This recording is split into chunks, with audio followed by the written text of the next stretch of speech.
Again, we are yet again another moment when we are meeting to consolidate the position of Kenya Kwanza as an alliance.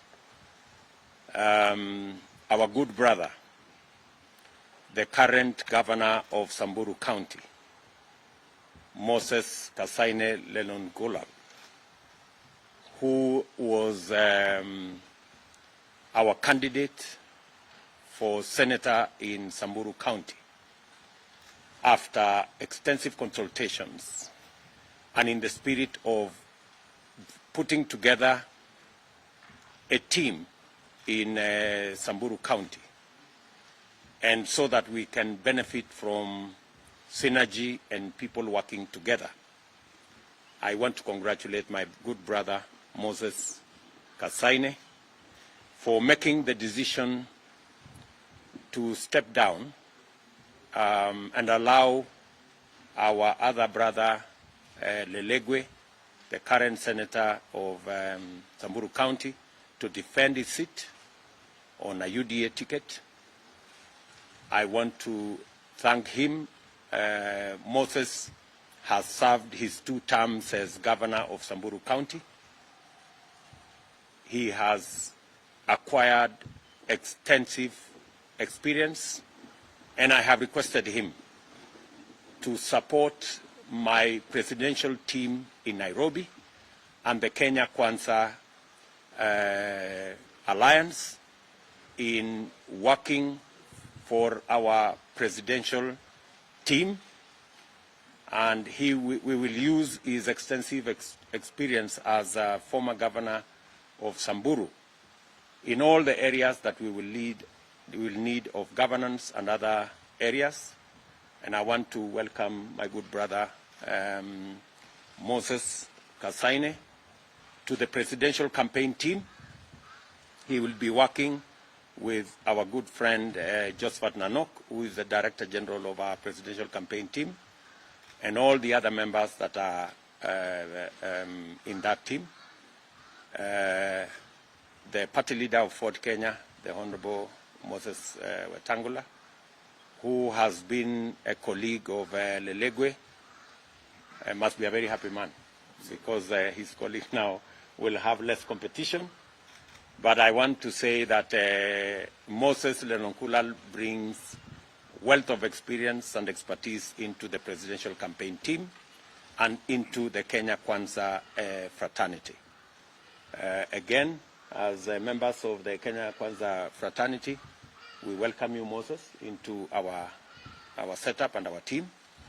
And maybe I will also take this opportunity to ask Moses Wetangula to just make some brief remarks, and then I will ask Moses to make some remarks as well. Thank you, Your Excellency, Deputy President. I am very delighted to hear the magnanimity of Moses Kasaine, our governor of Samburu, whose term is coming to determination by the elections of August this year.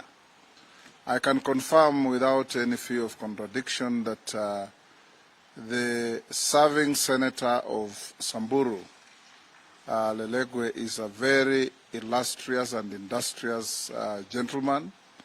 In fact, the reason he's probably not here now is because he's in the Senate. I left him there debating very productively on a motion of adjournment to discuss the fuel crisis in the country. We in Kenya Kwanza believe that there is always room for additional membership in terms of management, campaign secretariat, and actual vote catchers out there in the field.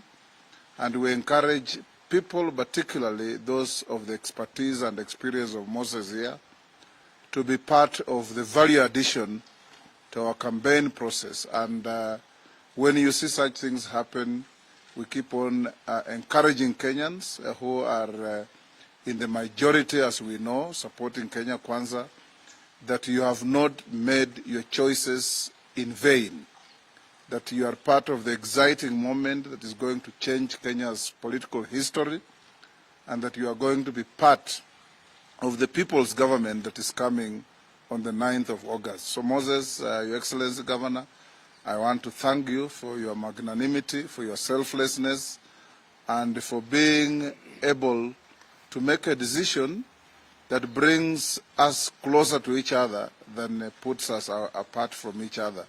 Because now you and Lelegwe will guarantee that our vote in Samburu County is going to all flow in one basket of Kenya Kwanza. Thank you.